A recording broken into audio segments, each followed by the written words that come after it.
নীরবতাই যখন সবচেয়ে বড় উত্তর। নীরব থাকার ৫টি সুবিধা। সব তর্কের উত্তর মুখে দিতে নেই, কিছু উত্তর সময়ের জন্য তুলে রাখতে হয়। আপনার নীরবতায় কখনো কখনো আপনার ব্যক্তিত্বের শক্তিশালী হাতিয়ার। আসুন জেনে নেই নীরব থাকার ৫টি সুবিধা। ১. যখন কেউ আপনাকে ছোট করার চেষ্টা করে তখন চুপ থেকে তার মূর্খতাকে জয় করুন।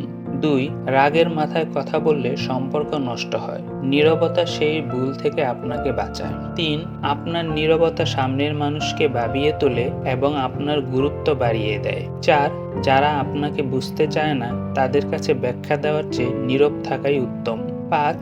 নীরবতা আপনাকে ভেতর থেকে শান্ত রাখে এবং সঠিক সিদ্ধান্ত নিতে সাহায্য করে।